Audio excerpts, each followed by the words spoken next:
What's up, Ben? Welcome back to the Connect podcast. Week 3. Week 3, and our title is Do Hard Things. Come on, bro. Do you know what happened to me last night? What did you do, bro? I slept for like 2 hours the entire night. Wow. It is so hot right now in Port Elizabeth. Such a real thing. I don't know when you guys listen to this if it's going to be as hot, but it is so hot. There were like 400 mozzies. I went and stood outside to cool down, and it wasn't working. So I just decided I was going to sleep outside. So I grabbed some cushions from the couch and I just slept outside. Sounds really hard. It was hard. So we're talking about doing hard things. Last week we spoke about hard times and hard realities. And this week we're going to give you some tools to activate you to do hard things. And we want to tell you why doing hard things is really, really good for you. So there's this interesting study that I've been watching and following for a while now. It's called The Growth Mindset and Grit. It's done by a lady called Carol Dweck. Dweck. Sounds like quite an interesting surname. Dweck. I like Dweck. It's a good like name. flows. I feel like I want to have a duck and I want to call my duck Dweck. Dweck the duck. Dweck the duck. That's really interesting, Ben. Guys, please pray for Ben. Just pray. And what she does is she takes a bunch of people and she tries to find out like what are the characteristics of the most successful people and what pushes people to do really well in school systems. And the one thing that she keeps finding is that when a person believes that they have the ability to continually grow as challenges and adversity arise, and that they can keep that momentum going in their lives and just persevere and persist, then they tend to be more successful. Sure. That's really good. That actually, it reminds me of Romans 5, verse 1 to 5. I actually think I'm going to read you guys from like verse 3. Not only so, but also we find glory in our sufferings, because we know that suffering produces perseverance, perseverance, character, and character, hope. And hope does not put us to shame, because God's love has been poured out into our hearts through the Holy Spirit who's been given to us. I just want to read that one line again. Suffering produces perseverance. Hard things produce perseverance. Perseverance produces character, and character ultimately produces hope. And guys, we need crazy hope. And life's full of hard things to do. And I don't know if you feel like you're someone who's good at doing hard things, but we want to give you guys some tools today for doing hard things. And we've got 3 steps and how to do that. Before we do that, though, we want to talk to you about the tool of pivoting. Jump into that. Pivoting is one of my favorite things. I learned this a couple of years ago. And what pivoting is, I'll give you a basketball analogy or a netball analogy, is you have a foot that's planted and you have a foot that's moving free.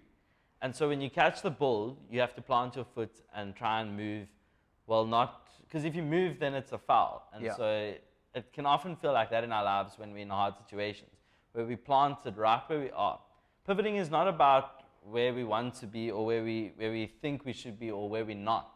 But it's actually about where we are right now. So good. And so we're looking for opportunities. So you're like looking for your teammates, or you're looking to find an open space that you can move into. And so when we pivot, it's not about turning our lives 180. It could be moving our lives like 10 degrees. Or it could be like 5 degrees or even 45 degrees. It can either be drastic or it can be quite a minor change. But it's about finding opportunities that didn't exist before. Because when we're trying to step into new realities, we're going to need new skills and new habits that we haven't tapped into yet. And it may mean letting go of some old habits and moving into a new direction. So the $1 million question, how do I change my habits?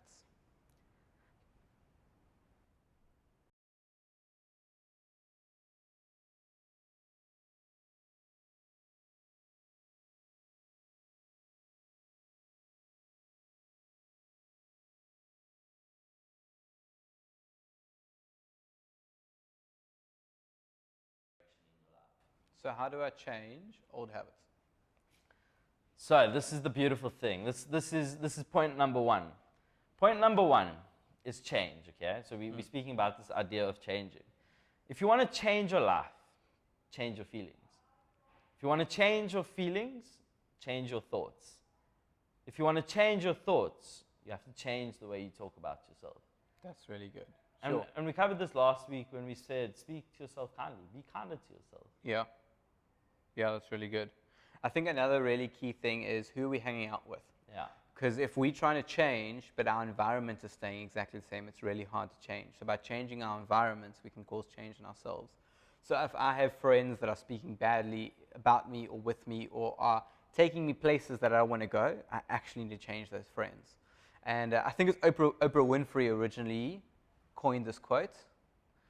And the quote is, you become like the 5 people closest to you. And then I think really important to change what you focus on. Yeah. So change who you focus on, not what you focus on. So put your focus on Jesus and not your current situation. Because we spoke about this, I think, 2 weeks ago. Like whatever you look at gets really big. So what you behold is what you become. And if you keep looking at your situation, it's going to seem overwhelming. When you look at Jesus, you'll be aware how small your situation is. So that puts question 1 in front of you guys. Take some time to think about it, write it down. What thoughts about yourself do you need to challenge?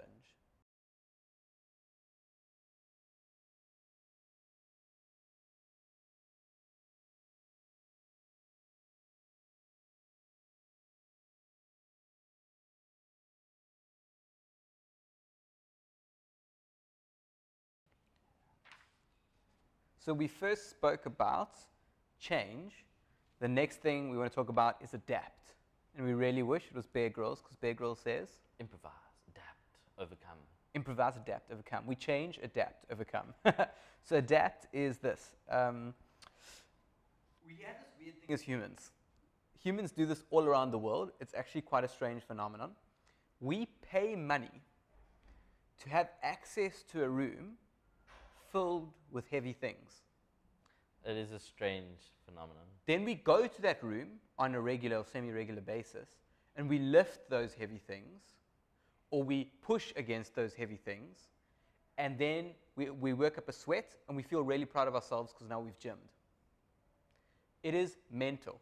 Why do we do that?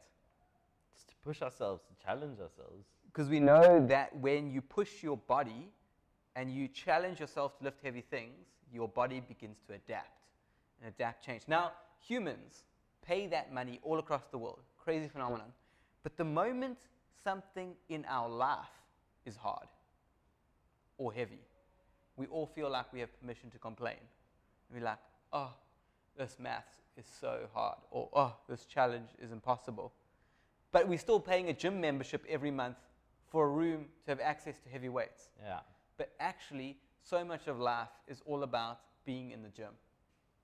Like this maths problem is not just something like a problem that's in my life. It's actually an opportunity for me to adapt. And this friendship dilemma, this work colleague, this COVID situation, these are all opportunities for us to gym and adapt. So we want to call that reframing hard realities. You want to change the way you're looking at a hard reality from something that's coming against you for something that can grow you. Yeah, and it's also, when we reframe, it's not about diminishing what the impact of the hard reality is. Because so often when people say, like, let's be optimistic about the situation, it can get twisted in the sense that people can think about actually they're trying to take away what I'm feeling. Sure, yeah. And not actually dealing with what I'm facing. Yeah. But that's not what reframing does. Reframing takes the hard reality and it takes it and puts it into a place of where there's opportunities to learn and grow. Can you give me an example? Well, let's go with your gym analogy here. Where else in your life, Sana, would you go to work and go and lift heavy things? If that's my job. No, but I'm saying, like, say now you're doing administration, would you be going to lift like 20, 30 kgs of water bottles? No. Probably not. Yeah. And so in the context of a gym, you go to a gym to go lift heavy things, to go run hard. But in a different context, you won't apply the same thing. Yeah, so you're going there to overcome those challenges because you know about overcoming those challenges, you're going to adapt and you're going to change. So really key there is view failure as a learning curve and not an ultimate ending. And I love Thomas Edison because Thomas Edison worked on the light bulb for years. And eventually, when they interviewed him, they said, so you failed at making the light bulb. It was something like 10,000 times. It could be a different number. And he said, no, I didn't fail at making a light bulb 10,000 times. I found 10,000 ways not to make a light bulb. Sure. And he didn't see that as a failure. He saw it as one step closer to success. Yeah, I think it's also important that you also believe in yourself. Change the way you believe in yourself.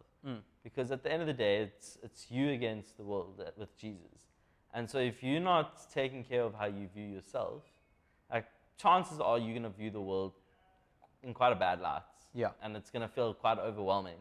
And it's going to feel like everything's coming at you from left, right, and every kind of direction that it hits you from. So it's important that you actually just remind yourself about your strengths. Remind yourself about times where you faced some hard realities and actually overcame it. Yeah, that's really good. I love what you've written here. Be proactive, keep trying, be flexible in your thinking. Like, don't let that thing stagnate you. Just keep being proactive.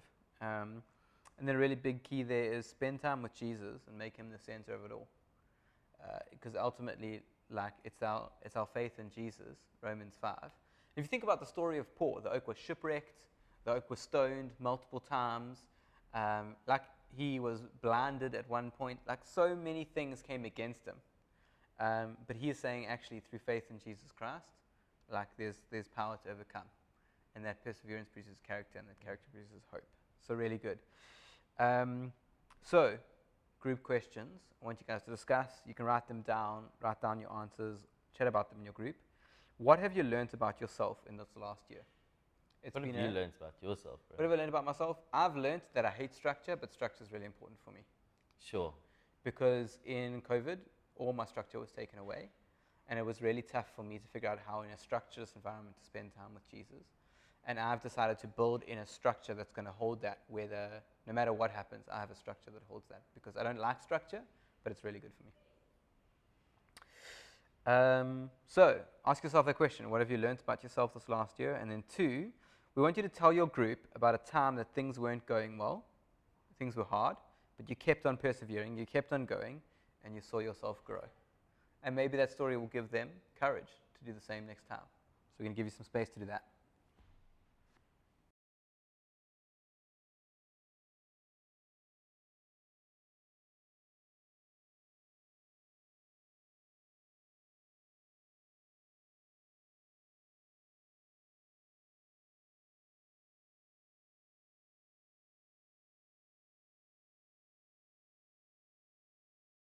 Our third point that we're wanting to cover is actually overcome.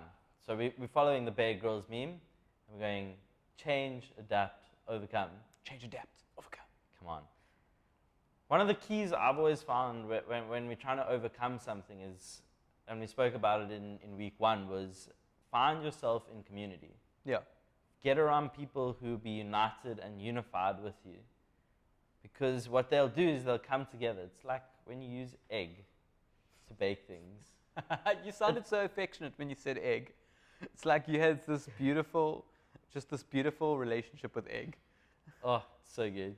But egg binds things together in baking. And so, like, let's be like eggs for the community. Like, let's get around people and bind together during hard times. Be an egg, guys. Come on, that's Jared Haydenreich 2021. Yeah, because the whole thing is you don't want to be carrying a burden by yourself, and you don't want people carrying burdens by themselves. And community, guys, we can't do this without community. We keep hitting that point. Let's just hit it again. You are not a victim to your circumstances or your situations. You're not a victim. Say it again. You're not a victim. Say it louder for the people in the back. You're not a victim. You are a survivor and you're victorious. Jesus has overcome the world. Jesus lives inside of you.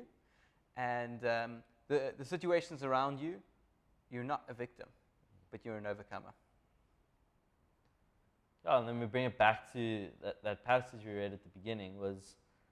It's about perseverance. When we persevere through hard things, it builds up character. It builds things up inside of you. It's like when you break a bone. I've never broken a bone, but I know this is what I've happens. only ever broken a toe. I think I've broken my pinky toe. It's quite painful. I broke a bigger toe than the pinky toe, so I win. That's wild.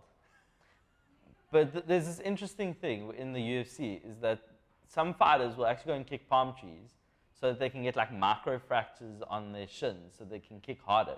Because what happens is by kicking the palm trees, they break the bone. And so the bone regrows, but it grows back stronger. And so that bone is more durable. That's so good. Yeah. And then actually, you can be optimistic because Jesus has the best in mind for you. And it's Jeremiah 29:11. For I know the plans I have for you, says the Lord. Plans not to harm you, but to give you a hope and a future. And that's a promise to Israel, but it's actually a promise to each and every one of us, that he actually has plans, and his plans for us are good. And we can hold on to that. We can know that in tough times. Yeah. And you guys can jump into that passage, but if you read it all, the Israelites were going through some hard times at that stage. It was right. They were in the middle of like being persecuted as victims in another country. But God said, I know the plans. I know this looks horrible right now. You're literally exiles in another country, but I know the plans I have for you. Question number 3 for your groups to cover. What hard realities can your group help you face? I want to chat in the group, like, what things do you want your group to help support you in? What are the things they can encourage you in? And then question number 2, what do you think of when you hear that Jesus has the best in mind for you? What do you think of when you hear those words said? What's the first thing that pops into your head? Just the character of God and his faithfulness. Yeah. So give an example and just chat about that with your group. And that's a really, really great thing to think about. His goodness and his kindness for us, because Jesus has the best in mind for us.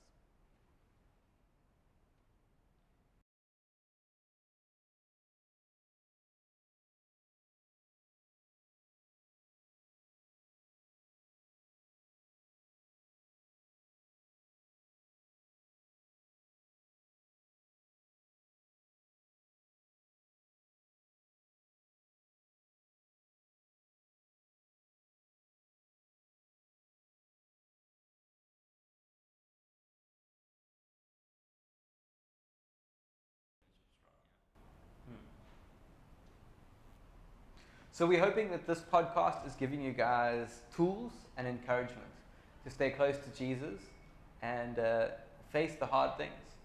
And if facing hard things means that you need to have conversations with people, you need to get alone and process your grief or your pain, like we really want you to be encouraged to know that we are here for you, Jesus has never left you, and that you have a group of people around you that love you. And we love you guys. And we hope that this week has been epic. We will see you back next week for Connect Podcast Episode 4. Come on. Wow.